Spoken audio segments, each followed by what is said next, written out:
All right, welcome everybody to the June 20th Town Board Business Meeting. And I'll start the meeting with the pledge to the flag. I pledge allegiance to the flag of the United States of America and to the republic for which it stands, one nation, under God, indivisible, with liberty and justice for all. Welcome everybody. In from the heat into the air-cooled town hall here. So I'll begin the meeting with opportunity for privilege of the floor if anybody wants to address the board. So if you're here at the town hall, I'll check the list, and then I see one hand in Zoom land, so check. Here.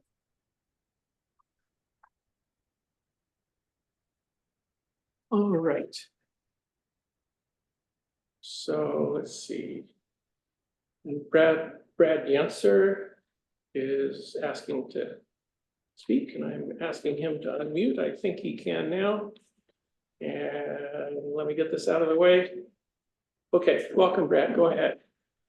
Yes, thanks for having me. I just wanted to address the board and make a proposal that the town of Caroline adopt a noise ordinance. Our surrounding neighbor towns have noise ordinances, and I would like to implement a noise ordinance in the town of Caroline as well. I know that there may be some hesitation among some folks given the recent drama and pushback with the zoning issues that had recently occurred. But I think that this is a necessity to keep civility within our growing neighborhoods. And that's really why I'm here, is just to talk about that and see if there's something I can do to help facilitate that, if that's something that the town board is willing to consider. From my perspective, I wouldn't see why we wouldn't have one or shouldn't have one, especially given that there is precedent and already noise ordinances in our surrounding towns. And so I guess my question, to the board is, how does everybody on the board feel about that, in terms of, getting a noise ordinance in place?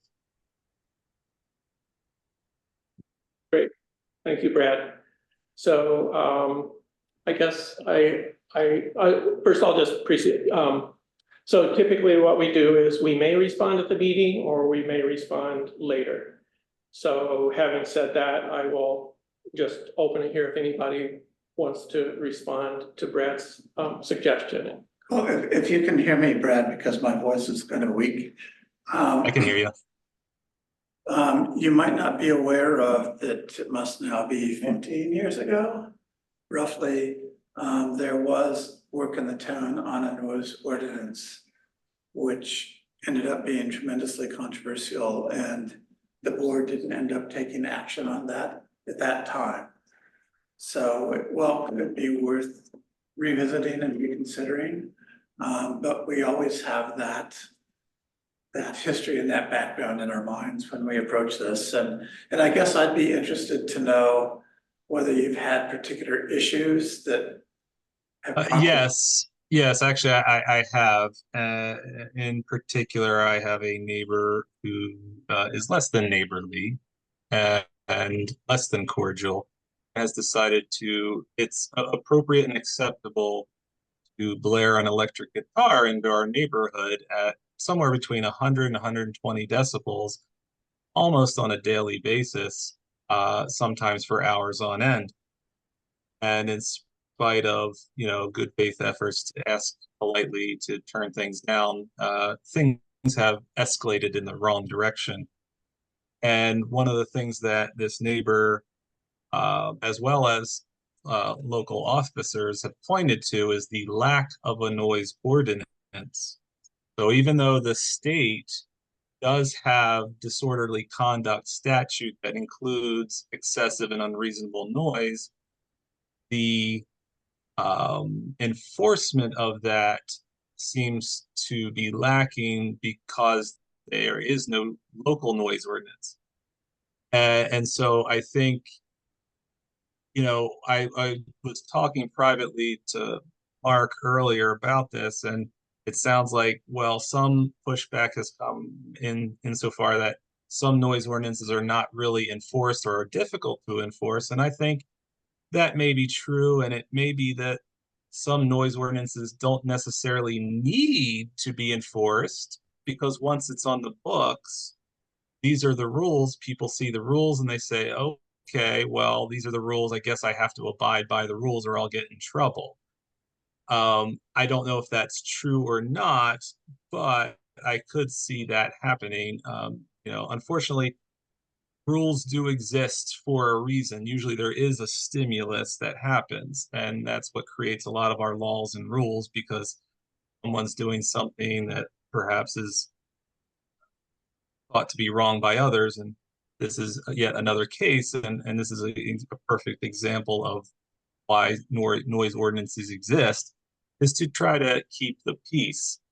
I know there may be some hesitation here in our rural area as we're in an agricultural district, but most noise ordinances do specify out a lot of exemptions and specifications on what is allowed and not allowed in terms of what's acceptable behavior, and specifically calling out, normal lawnmowers, normal agricultural noise. All these things are normal and acceptable and reasonable. But, blaring your, stereo or electric guitar at 120, decibels for hours on end is not. And to kind of put it in perspective for you to understand how loud that is, I can hear him. I can hear him over a half a mile away. At a quarter mile away, it's even difficult sometimes to have conversations with customers that come to our farm. And I've already had customers make negative comments about the electric guitar. And we've only been in business for a little over a year. And it has us very concerned because we're trying to, start a U-Pick business. We may even consider having it be a wedding venue, etc. The last thing we want is someone spitefully playing electric guitar at 120 decibels. Thank you. That's helpful. Thank you. Yes. So, and just to that, again, feel free to reach out to me personally to discuss more. I am happy to do whatever necessary legwork for the board, whichever boards, to not make this a burden for you guys in terms of work. You guys are probably already overworked as it is, and since this is something I certainly care about, I'm more than happy to help out. Thank you. What I was, I was intrigued, not the right word, but it caught my attention that the state has rules about disturbance of the peace, and you've actually called whatever, the sheriff's department, and they've responded. So I'm just intrigued about that, and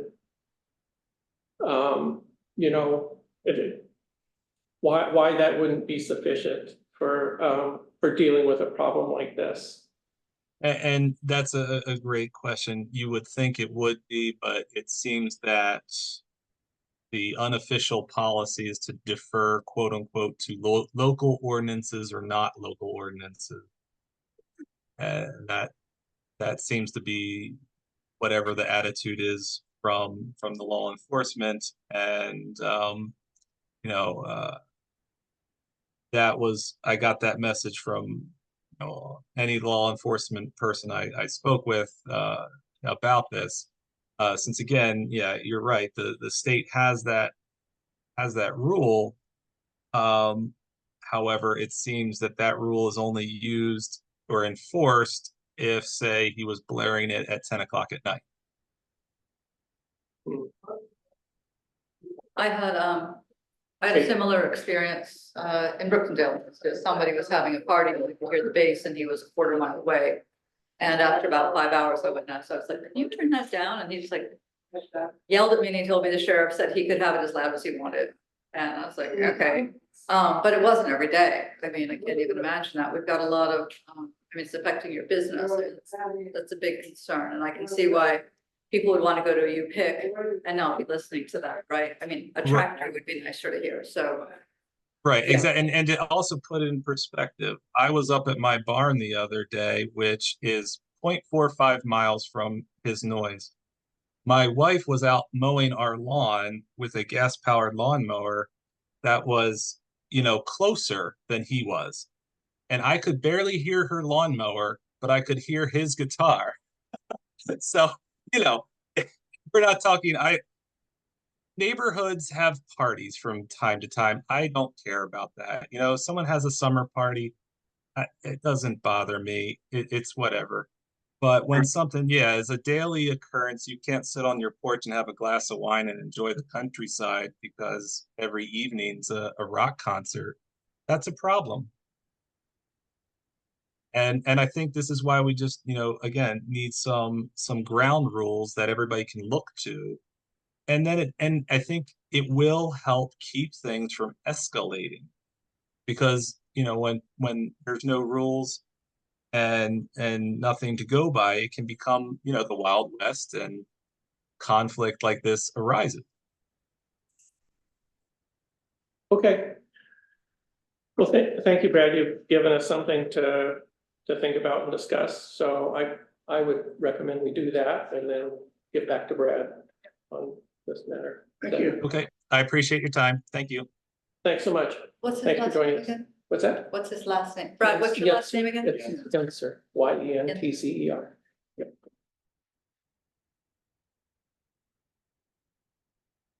Straight up the road. Yeah. Great. Okay, thank you, Brad. Let's see.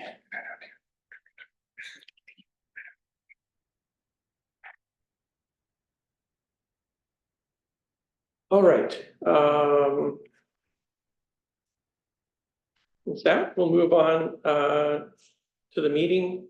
And I will add one resolution for today's meeting that I forgot, and that's to change the July agenda meeting date to July 10th instead of July 3rd, to step away a little bit from the July 4th holiday. And with that, I'm actually going to forego the, did I say that correctly? Okay. So forego the reports and go to the first item on the business agenda. And that I've listed as an informational presentation from the Coalition Against Big Trucks, opposing proposals to allow heavier trucks on roads. So welcome, Rob's joined us here at the town hall. Why don't you come on up here and I'll give you a seat at the table so you're visible on the screen. Thank you, thank you. And You guys should, we've already had some of this info, but wanted to share with you. oh, great, thank you. Hello, everyone. Thanks for taking the time to meet with me. I know you're all busy, so I promise I won't take up too much of your time. A little background on who the coalition is before I really go into my whole song and dance. CABT is a national grassroots organization. We work with local law enforcement, fire EMS staff, public works, elected officials. Basically anyone who deals with commercial truck traffic going through their area. Okay.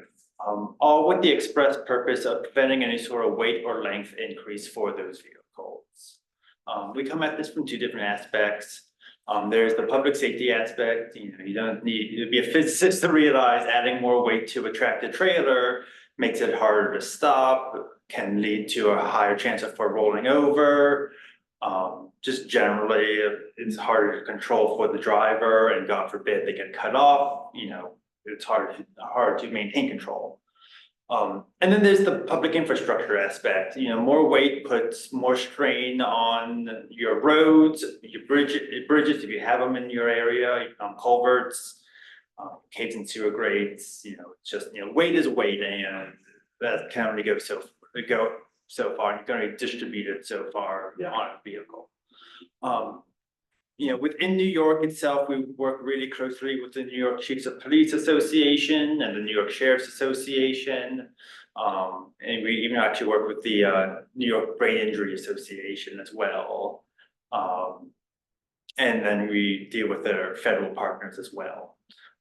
So what I'm doing right now is I'm going around to communities like yours, kind of raising the alarm about some bills that we're seeing coming through Congress. That would allow for trucks to start operating at 91,000 pounds. Currently tractor trailers are maxed out federally at 80,000 pounds. New York has some exceptions for tractor trailer weights specific for agricultural commodities. And you'll have to forgive me, I'm blanking on the exact tonnage, what they're able to operate at. Sure. But essentially what these bills on the federal side would do would allow for an 11,000 pound increase for any commodity.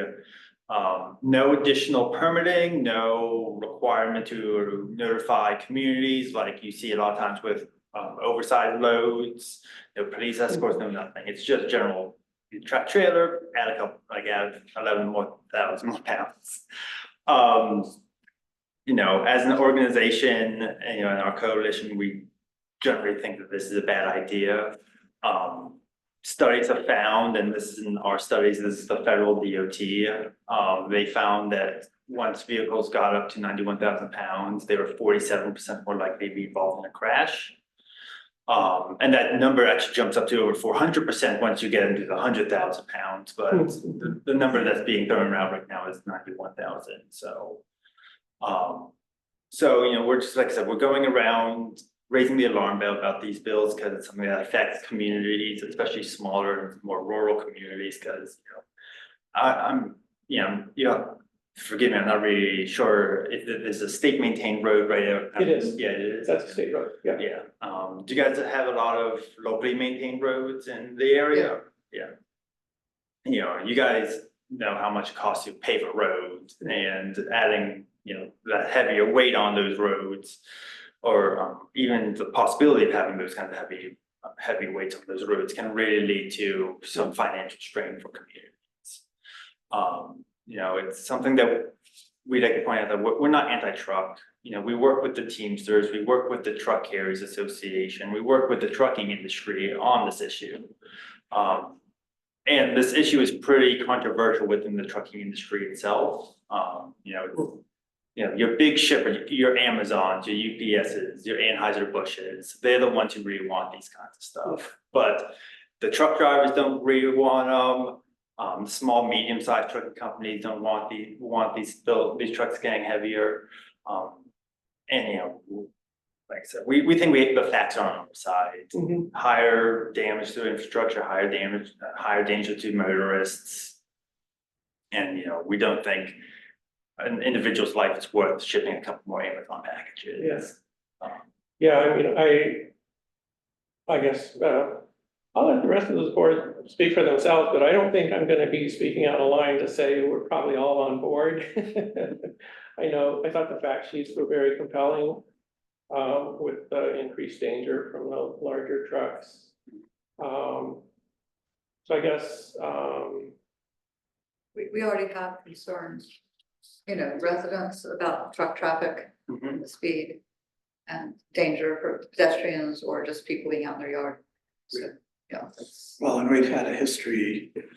We worked very hard roughly about 8 years ago, because the Seneca Falls dump was the trucks that were coming from the metropolitan area with their garbage were funneling across the state highways, 79, 20 through Skaneateles, through Aurora, and it was really a dangerous problem. And so we fought, I personally fought very hard and enlisted Barbara Lifton, who used to be our assemblywoman, and there was legislation passed in New York. So now all of those trucks are using the interstate, as they should. Yeah. It looks to me, from what I read in your materials, that this legislation would torpedo that, and we could be back to square one. Yeah, Yeah, so, the legislation itself would raise the weights on federal roads, so that's your interstates, that kind of stuff. But what we know from history, because the current 80,000 pound weights started off as a similar pilot project that's being floated. That, this 91K, or this 11,000 pound increase is being floated as. That was also a bill that, okay, it only affects the federal roads, these are the best maintained, the most, most patrolled, all that kind of stuff. But what we know is that when the feds raise the weights, then the state says, for ease of commerce, we're gonna raise the weights internally also. So, even if what we know is that, an increase on the federal roads will then lead to New York raising its weights. And, like you said, right now, those trucks are funneled on the interstates.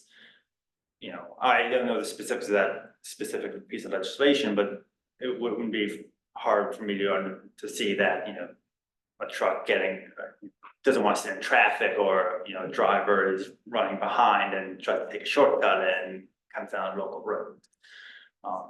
Well, anybody who travels 80 or 81 frequently knows that the current roads are too small for the size of the trucks that are now on them. Yeah, the It's trucks are become too really big now. dangerous, and so I just can't even imagine them being larger with the infrastructure that we have. It's important to also note that none of these bills ever come with any sort of additional funding for the communities that these trucks go. Right. Yeah. I mean, there have been intersections where they've widened the intersection so the larger trucks can turn, because they're like, well, see, they're already on the grass here, and it's like, so then we have to make as the trucks get bigger, we have to make the roads bigger, and then we have to have plows that are bigger, and then, it's all connected, Yeah. and it's very frustrating. Bigger is better. So what can we do? So, so in your packets, there are actually examples of letters that, that people have, that elected officials, there's one from the sheriff of Ulster County, out east, and the county executive from, I think it's Chemung County, I'm blanking, don't worry about the actual. It's been a long day, so sometimes the names go blank on me. But yeah, so they have sent letters to the congressional delegation raising concerns. And I'd be asking if the board would consider sending in a letter similar to that. I hear a lot of times where, people say, we're a small town, we're a small borough, like, we don't, like, our voice doesn't really matter in this fight.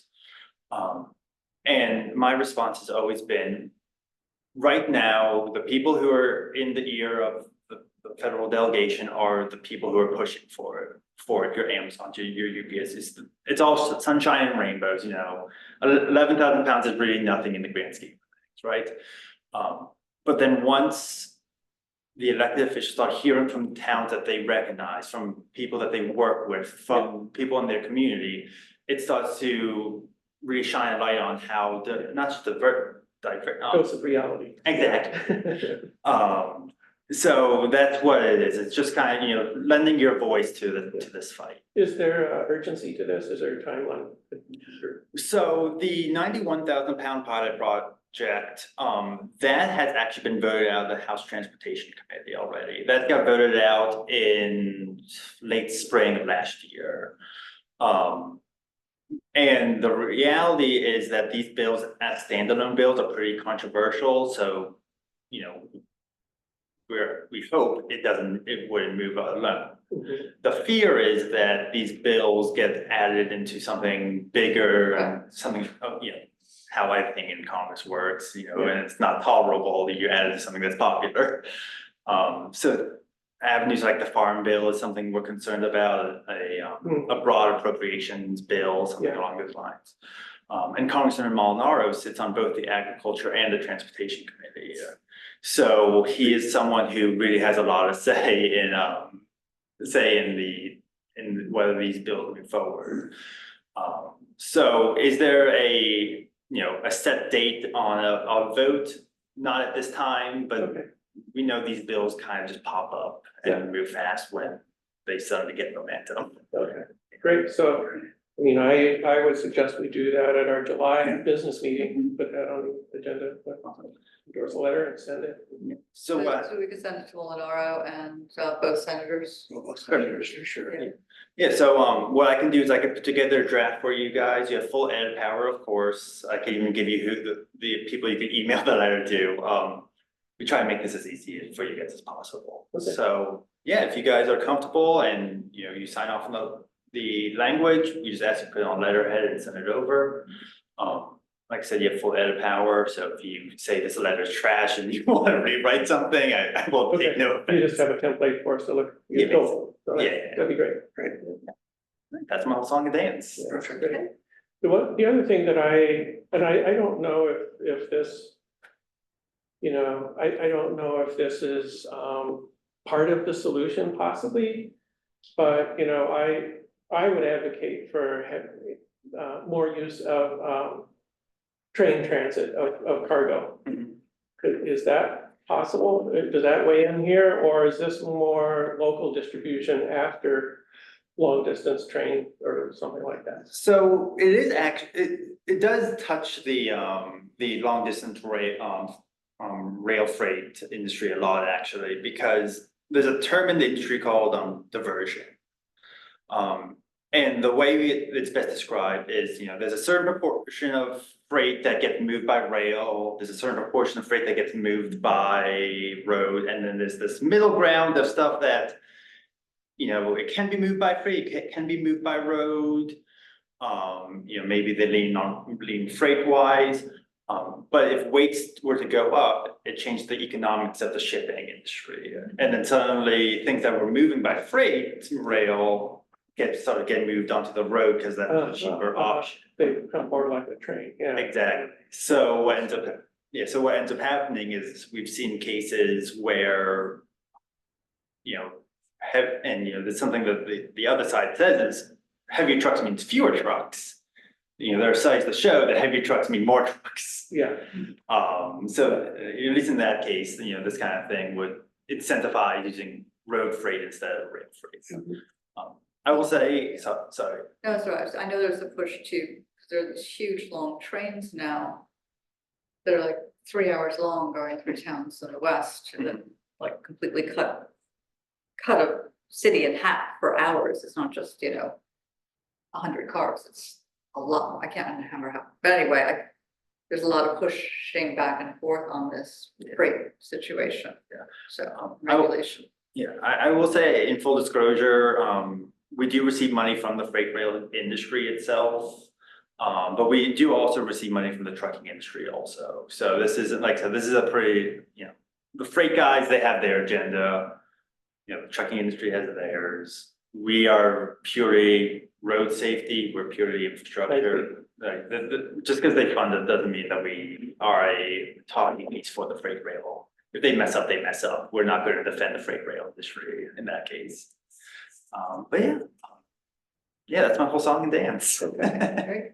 well, thank you for joining us tonight. Of course. Really appreciate it. Yeah, I'll get a template over to you guys and you have my contact info. So if you have any further questions, don't hesitate to shoot me an email, give me a call. Super, Thanks ever so much. Thank you. Have a good one. thanks so much. Thank you so much. All right.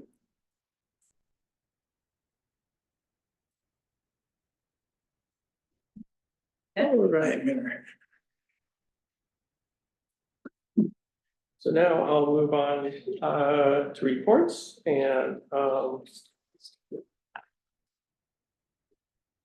so my report, I'll go over, we did receive the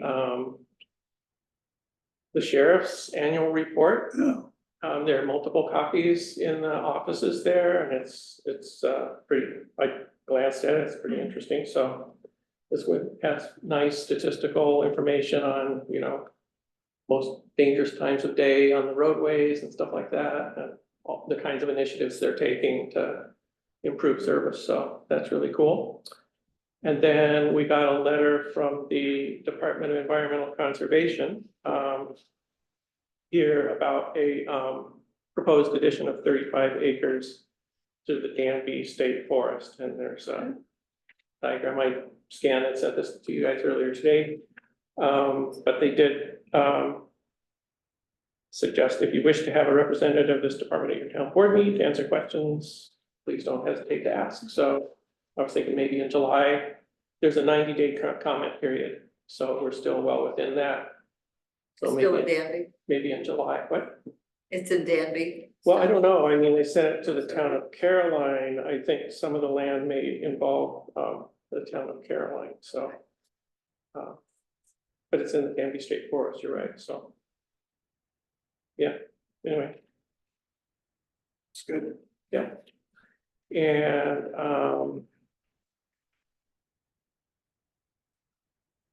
so then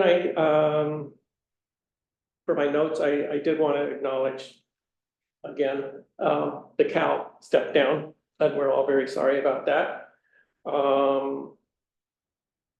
He served us for at least 12 years, and he's been on the board since I became supervisor. So we'll definitely miss his engagement with all of our town activities. Very engaged with cemeteries and town hall, highway, with stormwater and stream issues and budgets and everything else. So, and he always brings the truffle jar to the meetings, which we'll have to refill. So anyway, I really want to acknowledge Cal's contribution to the town and thank him for his service. If you, it's posted as a notice on the town website, we're now accepting applications for people wishing to serve the remainder of this year's segment of Cal's term. So the position will go on to the fall ballot for the remainder, 4th year of Cal's current term. So if anybody who's wants to be considered should send a letter to the clerk describing their reasons, and that's posted in the notices, kind of what we're asking for in the letter. The second item is that wow. I'm pretty blown away and happy to announce that Dryden and Caroline received a grant of $8.99 million from the New York State Connect All Office for federal infrastructure funds to build out municipal broadband service in our towns. We, as you know, as a board, have already dedicated our ARPA funds to this, and the ARPA rescue funds from the county, the total of which is $470,000. And this partnership will construct 125 miles of fiber to bring new public broadband service to 2,674 homes, reaching all underserved and unserved addresses. So there's going to be a press conference next Monday at noon at the Dryden Town Hall about this. So, and I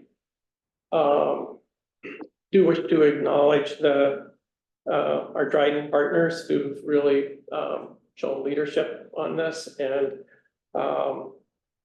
have supported and encouraged us in joining this effort. So I'm very delighted. This project really addresses what the Connect All program is all about, which is ensuring that New Yorkers have affordable, high quality broadband service no matter where they live. And so this is going to enable us to do this. I'm pretty pleased with this, pretty happy. So thank you.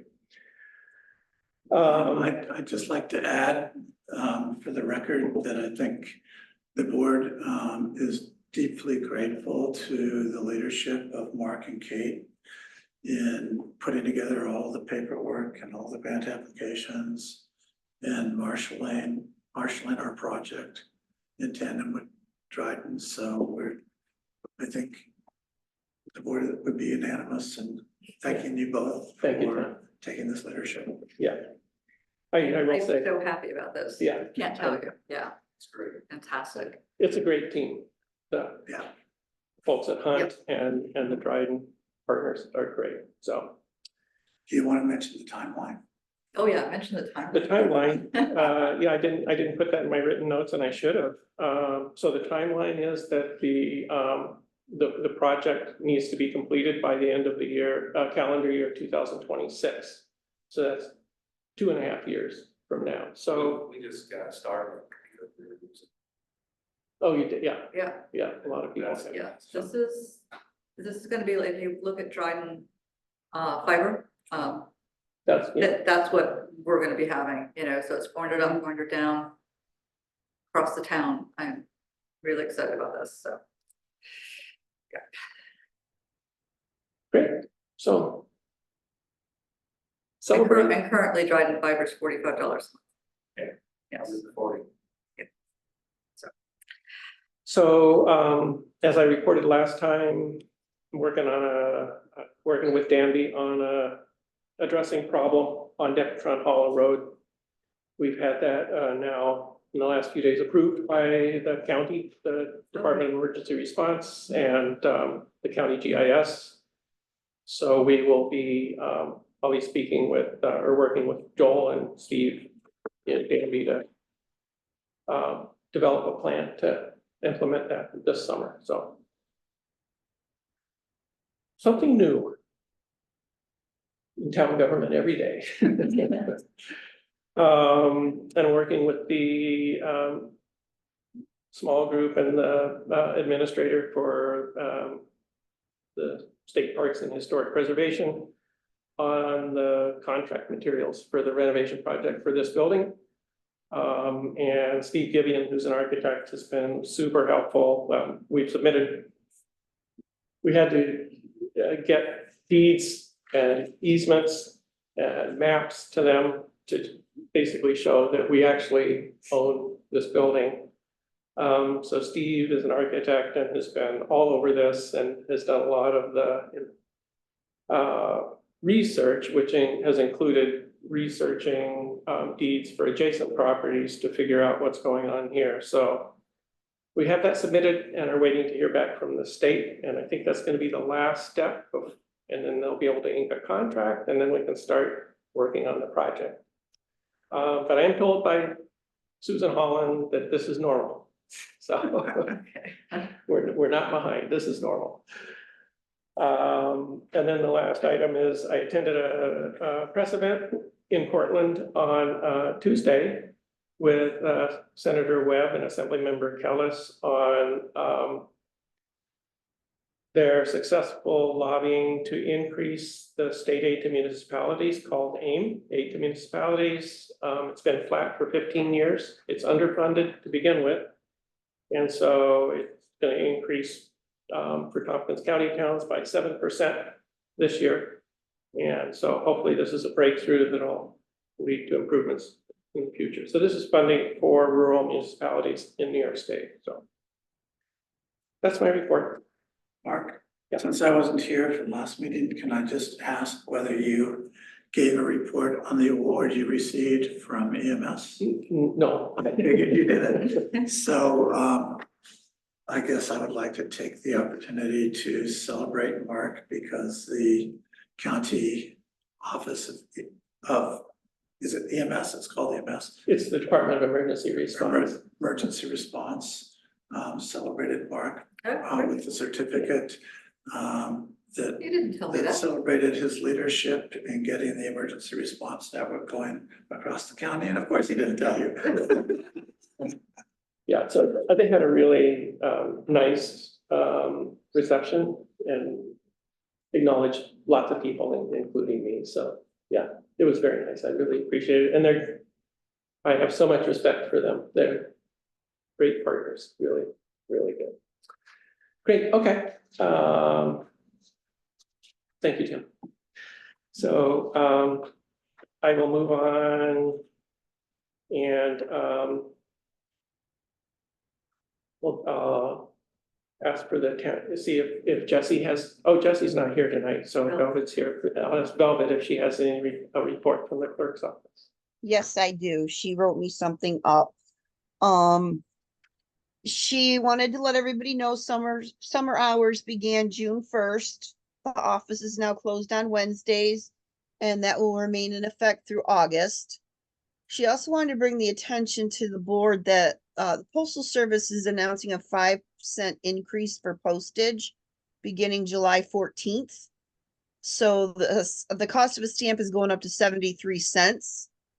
She ran a report on our postage meter, and that indicated that we send about 200 pieces of mail per month. That's with dog license renewals, reminders, and of course the bills. This gives an approximate cost of around $1,750 a year for postage. So she had I know, Mark, she had spoken to you about considering raising the dog license fees because of the additional cost in postage. Yeah, yeah, she did. And I think the point she made was that mainly to get us on a par with other towns. That too. Yep. Okay. Great. Anything else about it? She's doing a great job. Okay. And so are you. Thank you. Thank you, Velvet. That's great. Yep. So, I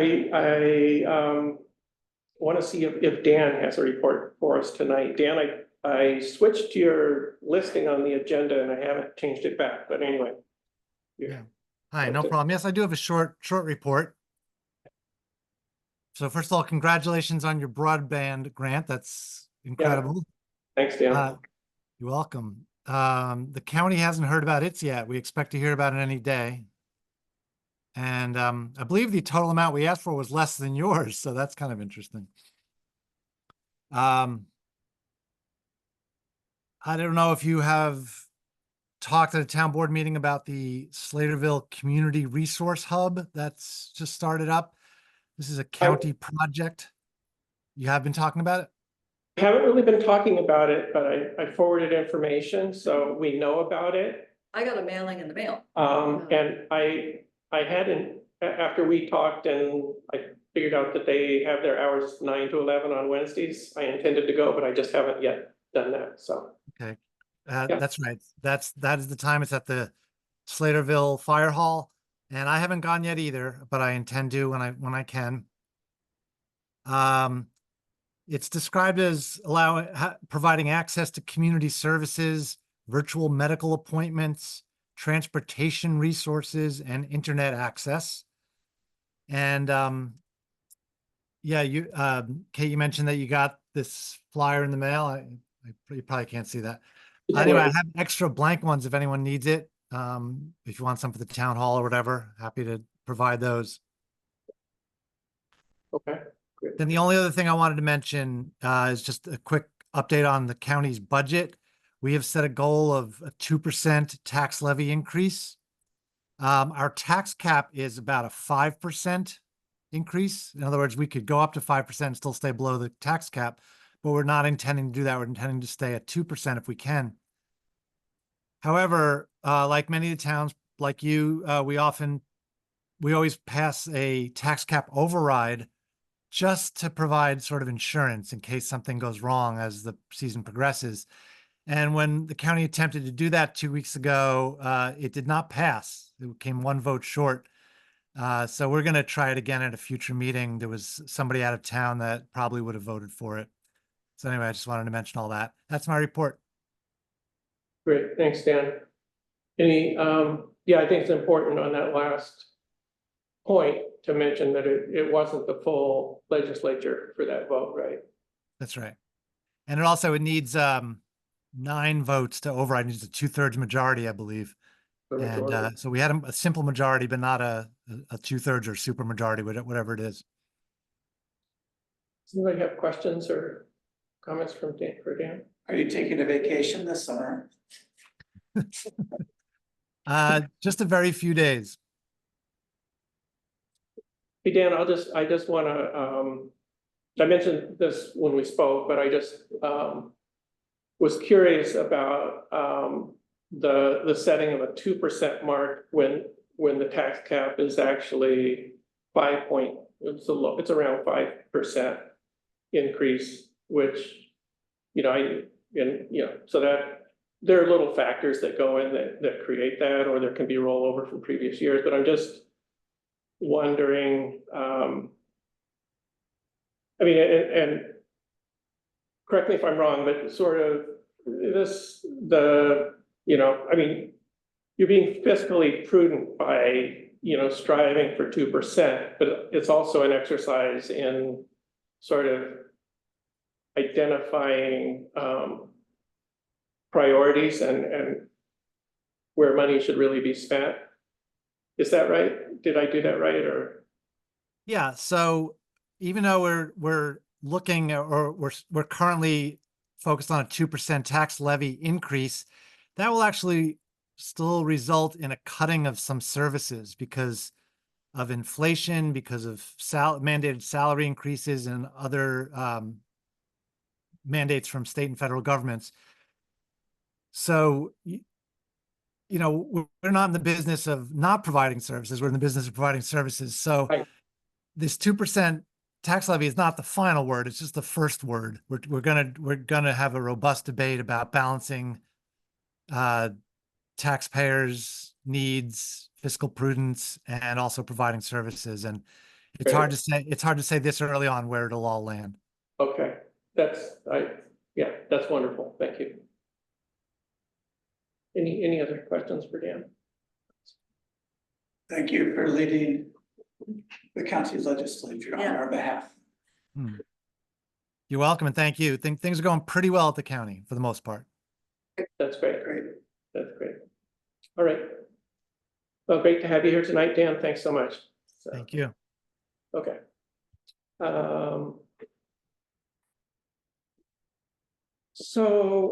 The code officer, I don't have a report from Brian for this month, but I will soon. And he's out for a few days for some remedying some health issues. So are there, go on to committee updates? Is there any committee updates? Mark, Velvet? can I just say something about code? I can run a report. I meant to do that today for you and I forgot. Oh, Um, okay.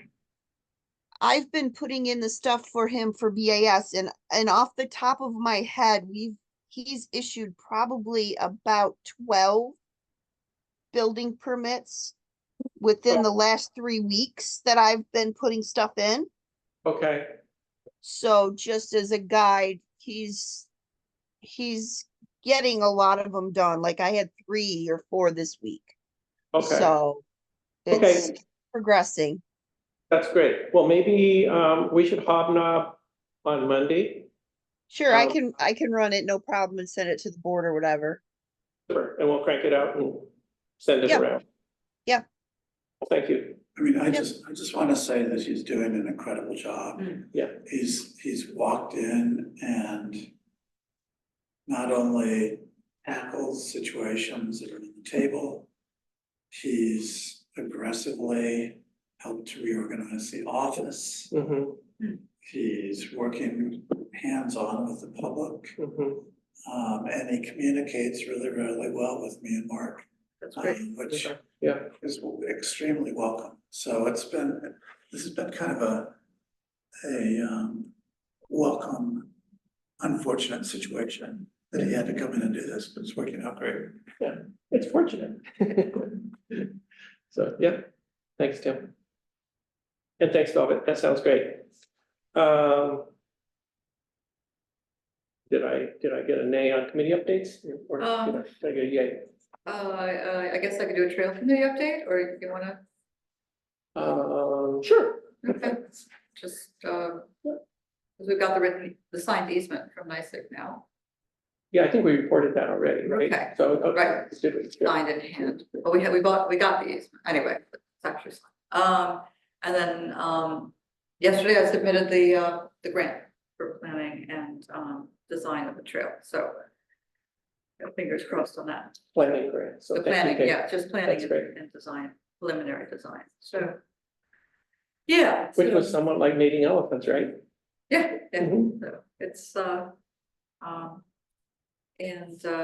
it was interesting when I was writing it, going through the history, how many people over the decades have worked Mm. on this, how many petitions, how many projects, how many, like the Design Connect, says, I found 2 of them already done. Anyway, so that's pretty exciting. Thank you. That is exciting, yeah, yeah.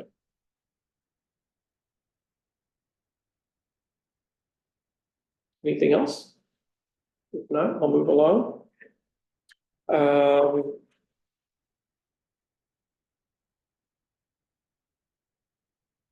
It's a long agenda, but I don't think it's gonna be, I don't think it'll kill us, so.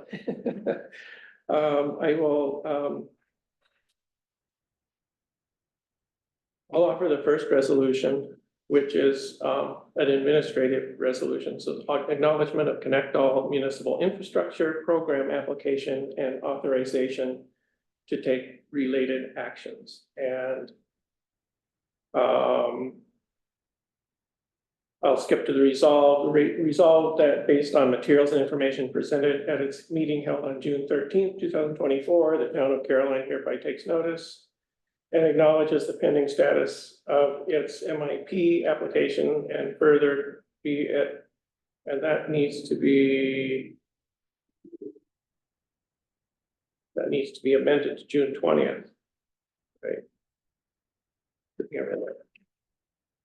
And be it further resolved that subject to and conditioned upon ESD's approval of the pending MIP application at issue, the town supervisor or their designee or designates be, and each of them hereby is authorized to take such action as execute such documents as may be necessary or appropriate to facilitate the review, processing, and potential approval of the MIP application, as well as the potential acceptance of a conditional grant award in accordance with applicable law, regulations, and guidelines governing participation in the ESD's federally funded MIP, including but not limited to Treasury's CPF guidance publications and ESD's MIP programmatic guidelines.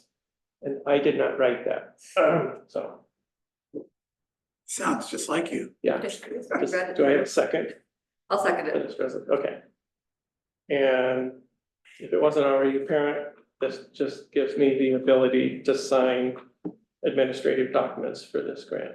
So, and which is limited because the town of Dryden applied as the lead agency, Right. so.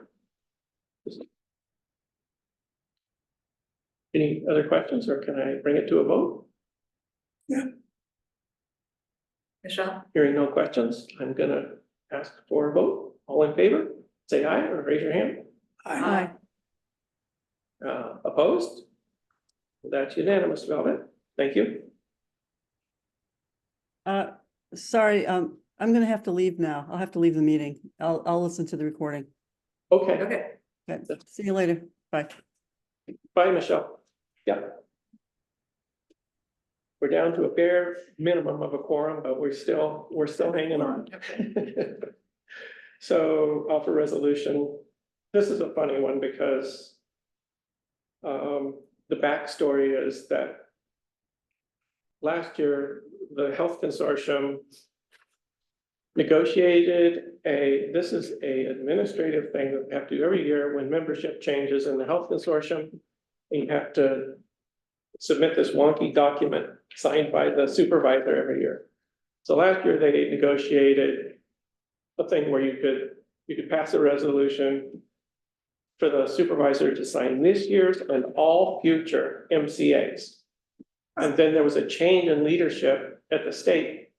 And they said, we're not allowing that anymore and you have to do it again. So that's what this is all about. We've done this a couple of times and it's really just administrative. So this is a resolution for the approval of the 2024 amendment to the municipal cooperative agreement for the Greater Tompkins County Municipal Health Insurance Consortium. And so the resolved that upon receipt and review of the amended agreement, the town of Caroline approves at a meeting of the governing body held on June 20th, 2024, and authorizes the chief elected official to sign the 2024 amendment to the MCA effective January 1 of this year of the Health Consortium as recommended by the Board of Directors. Second it. Seconded by Tim. Any further discussion? Hearing none, all in favor? Aye. Aye. Opposed? That's unanimous by the three of us. Velvet? cranking along, offer a resolution authorizing a contract with the engineering firm of Barton and Liquidas for professional engineering services for the 6 Mile Creek at Banks Road Maintenance Project. And this is, they would be brought on in as an as-needed basis for assistance on an hourly basis, not to exceed $7,000, and I suspect it will be much less based on what we need. I'll second it. Seconded by Kate. Any questions? Anything else? Ready to vote? Yep. Okay, all in favor? Aye. Opposed? Great. Okay, that was out of the way. We received one bid. We put a bid out recently. It was due on the 17th. We got one bid. And it came in, the total project was about $187,000, so way more than we projected or anticipated. So given that, I'm offering a resolution to reject the bid for the 6 Mile Creek at Banks Road Maintenance Project. Whereas one bid was received in response to the RFP issued for 6 Mile Creek at Banks Road Maintenance Project, and whereas the proposal was higher than estimated, therefore be it resolved, the Carolina Town Board hereby rejects any and all bids submitted in response to the RFP issued for 6 Mile Creek at Banks Road Maintenance Project with a June 17th, 2024 submission deadline, and further be resolved. The Caroline Town Board hereby authorizes the supervisor to rebid the project. Seconded by Tim. Questions? Nope. No, nope, nope, okay. All in favor? Aye. Aye. Aye. Opposed? Okay.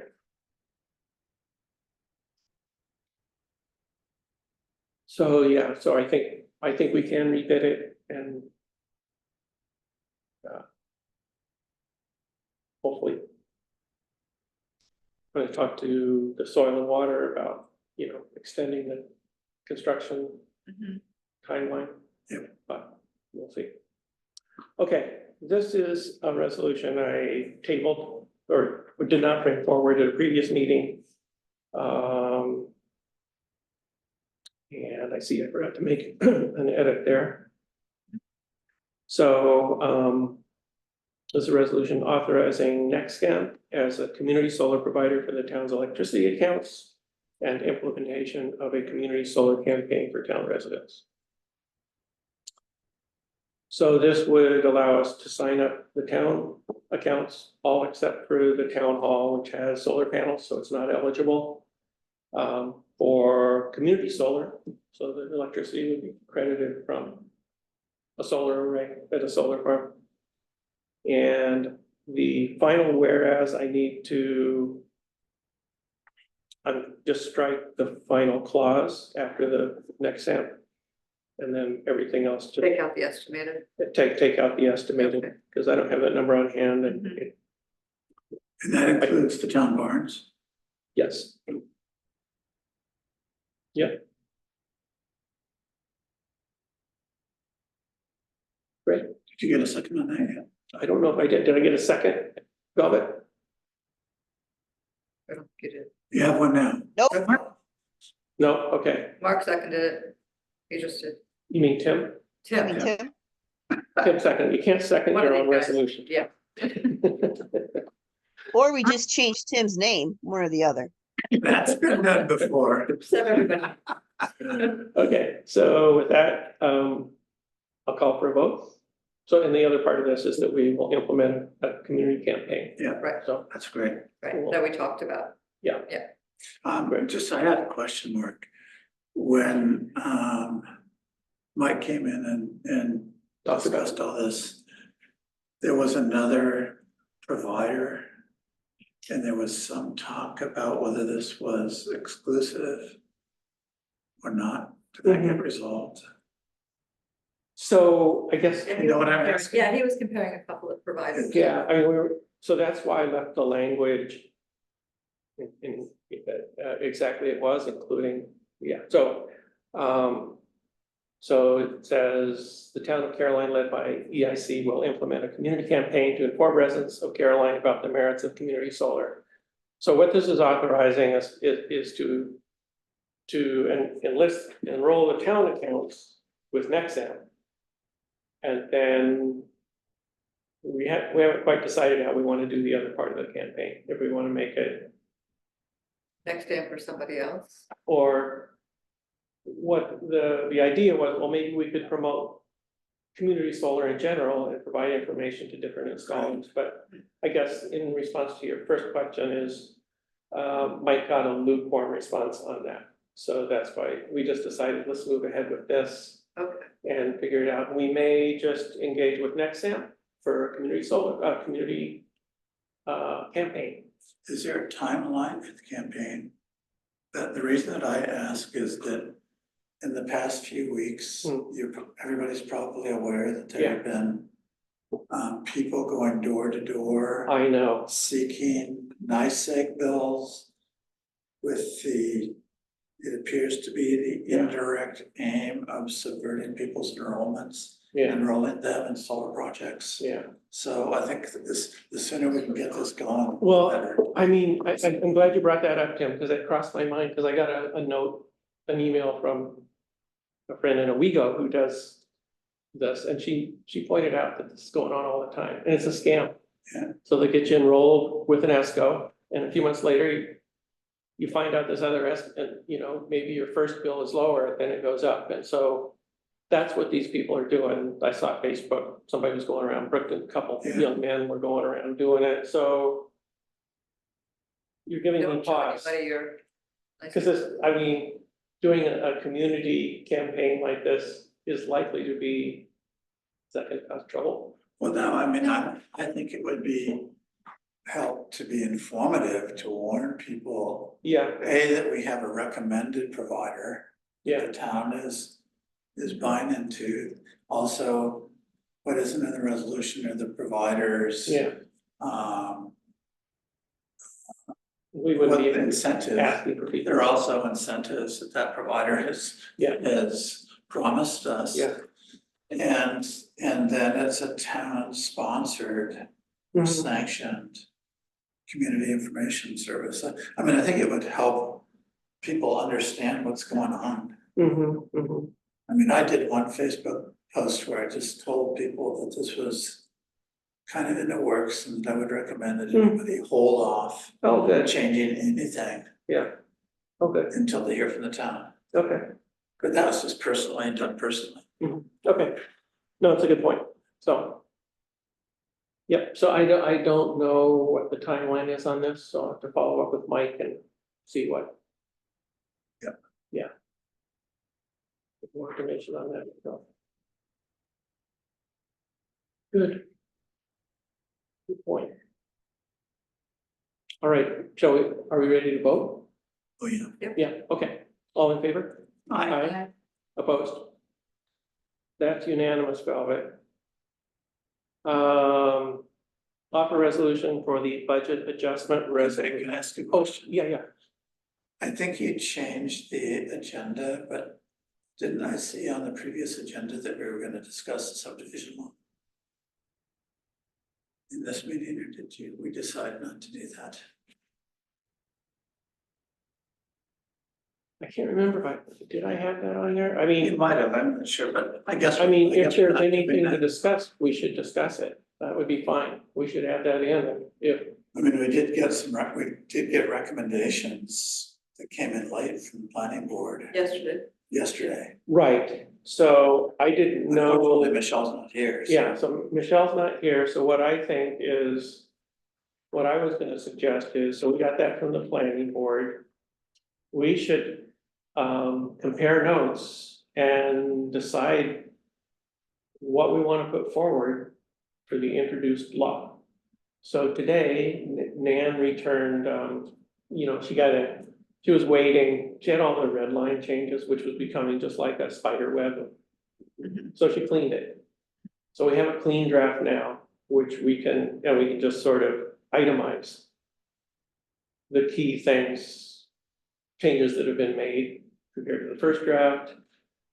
But then based on the planning board's feedback, I guess I need to get we need to compare notes and see if we want to do anything else. But I think we're pretty close.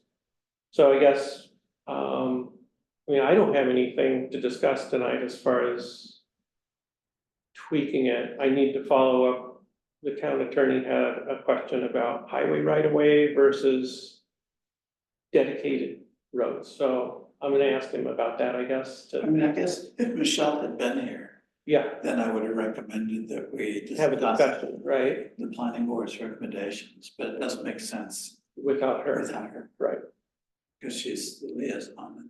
So I say we wait till the next meeting, but I'm very anxious, To get this done. as everybody knows, to get this done. as soon as Maybe we possible. could have a short separate meeting. Well, it's really a difficult time of the year to do that. The summer stuff. Yeah.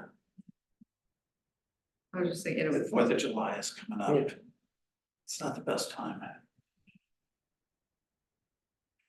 So are you but it's nice and anticipating, cool in here. are you anticipating, Mark, then that you think that we'll be ready to introduce the law at the next meeting? I think so.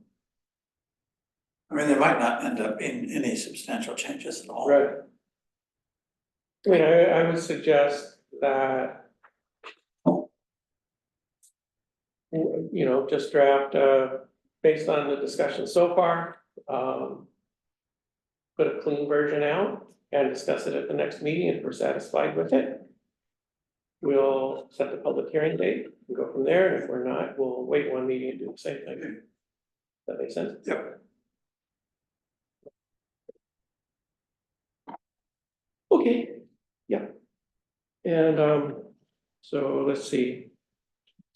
And before I go into these budget things, I'll just offer a resolution. I'm offering a new one, Velvet, so I'm offering the resolution to change the July agenda meeting from July 3rd to July 10th at 7 p.m. Nice second. Seconded by Kate. Do we need a discussion? Oh, Ready to vote? All in favor? aye. Aye. Bye. Opposed? Great. So we changed the date of the meeting. So we need to get an announcement out and change it on the calendar. And then,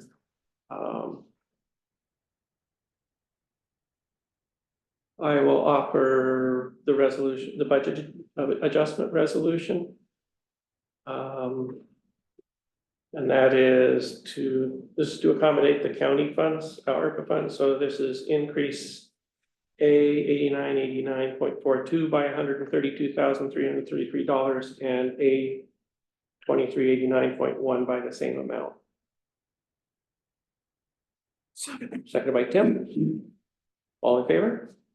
Aye. Okay. Opposed? Great. Can I ask a question about the ARPA funds? Yeah, So having been officially awarded the grant, does that then lock in our ARPA funds automatically? And what needs to be done? I hope so. They're obligated. Yes, it does. Good. That's in the grant. It's, Okay, good. it's baked into the grant. So we've obligated our funds. Great. So I don't know if, anyway.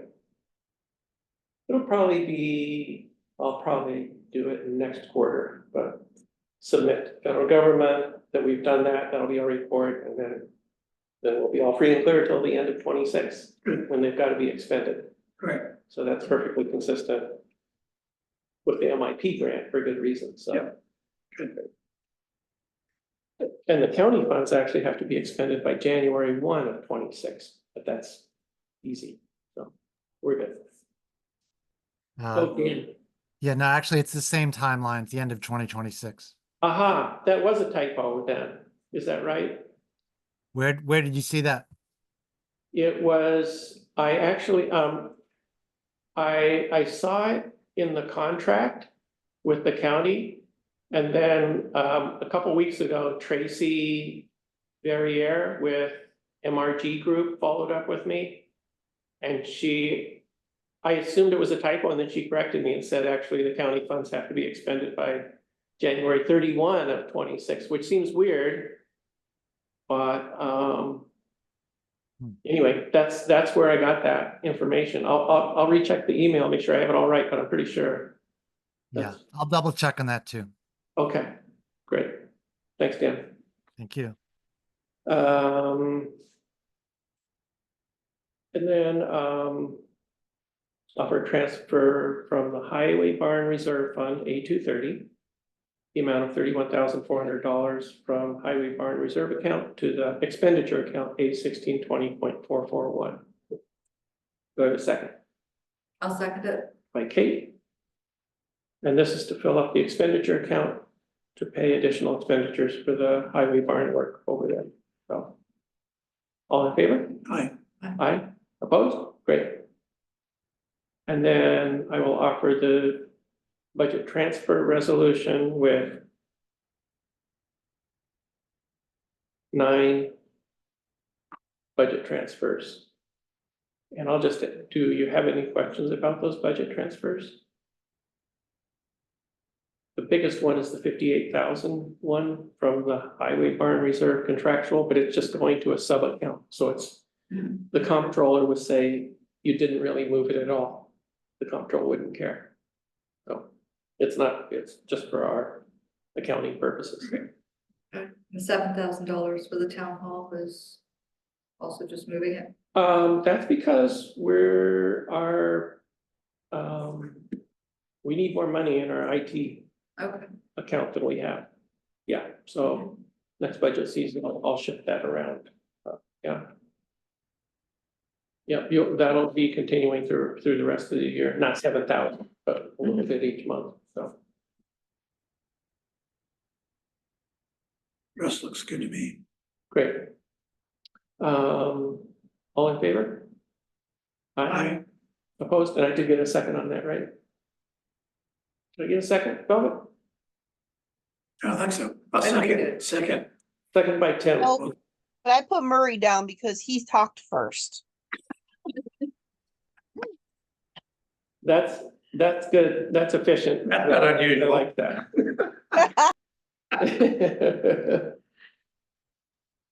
And then offer resolution to approve the town bills in the amounts of $33,171.98 for the general fund, $34,782.86 for the highway fund, and $333.61 for the streetlight fund. I'll second it. And Kate seconded it. All in favor? Aye. Opposed? Great.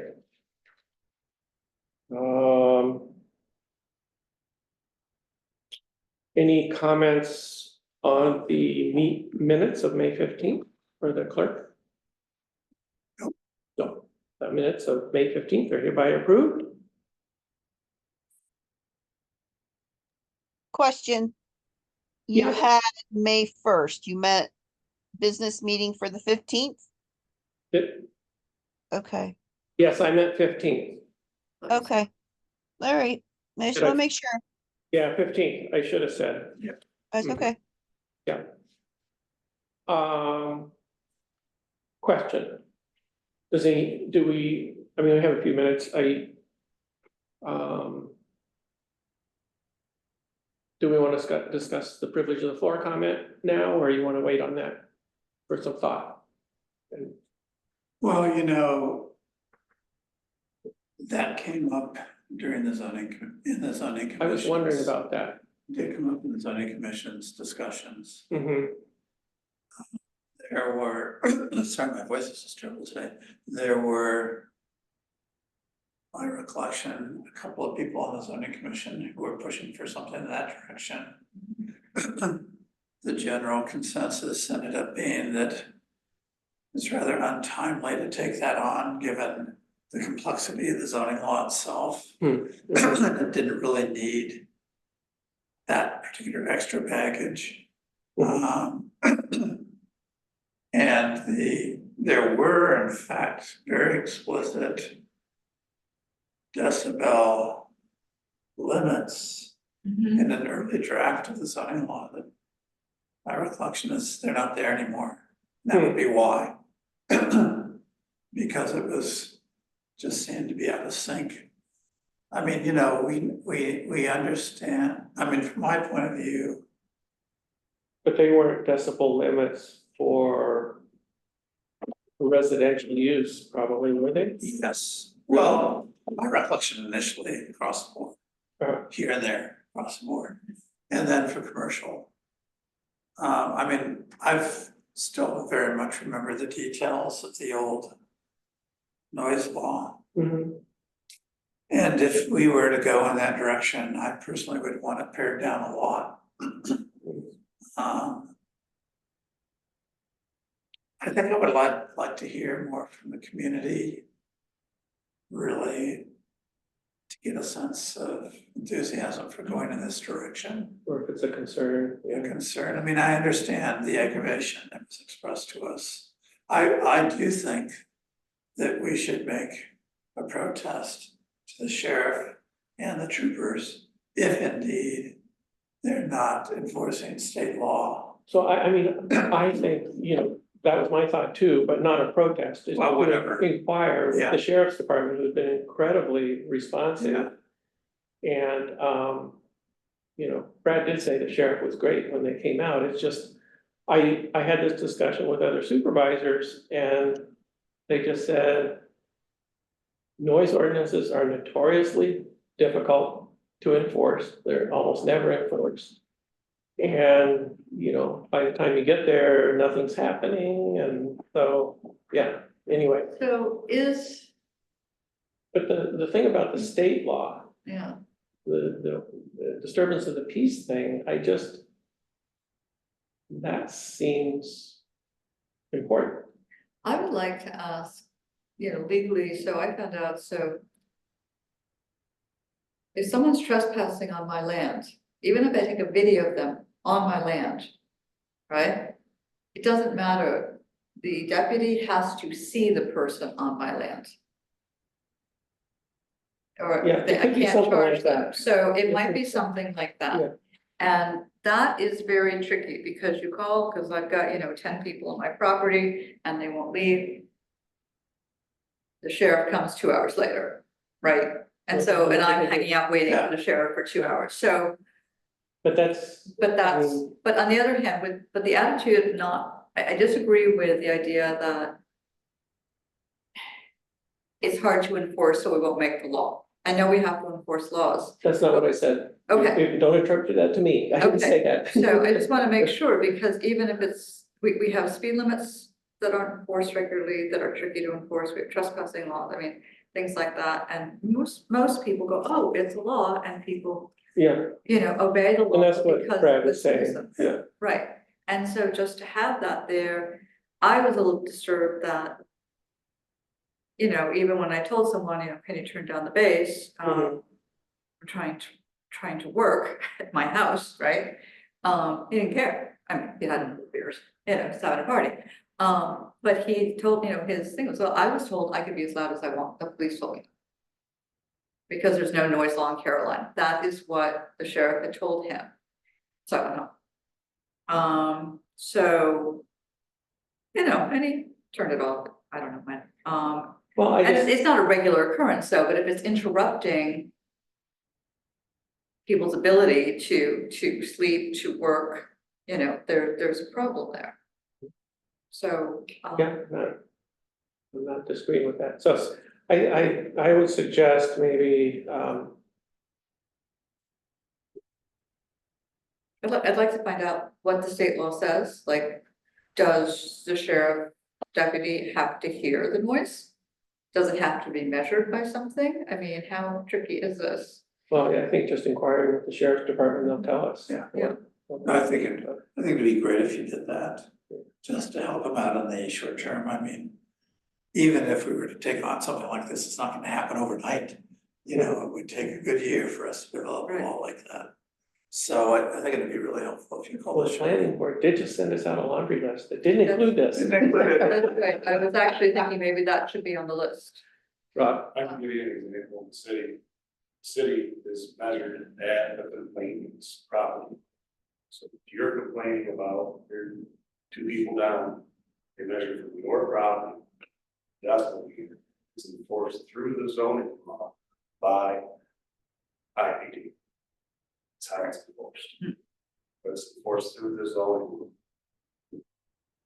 So it's in the There's zoning law. construction. noise that's allowed in commercial.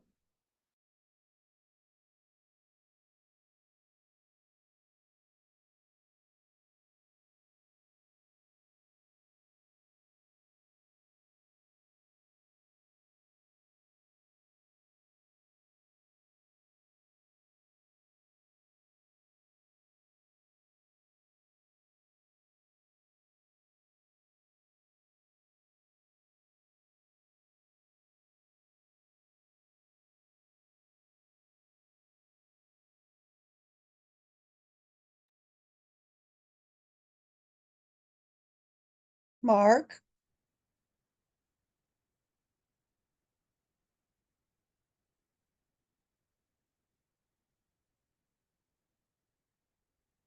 I lost you.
Can you hear me?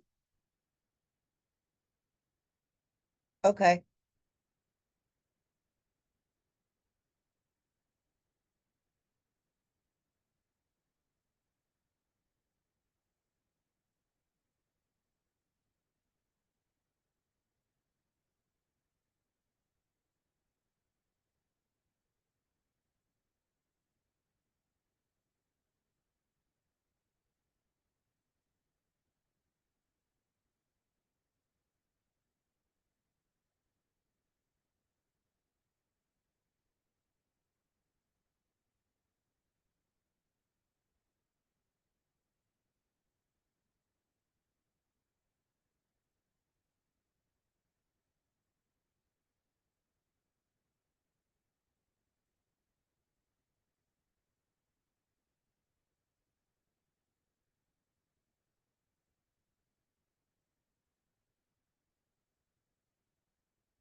All right, just let me know who first and second it, and then I'll finish it on Monday.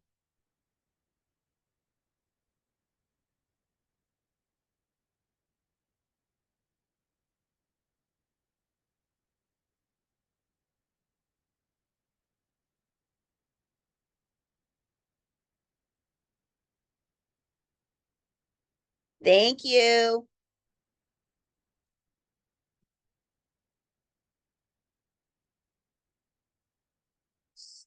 Thank you.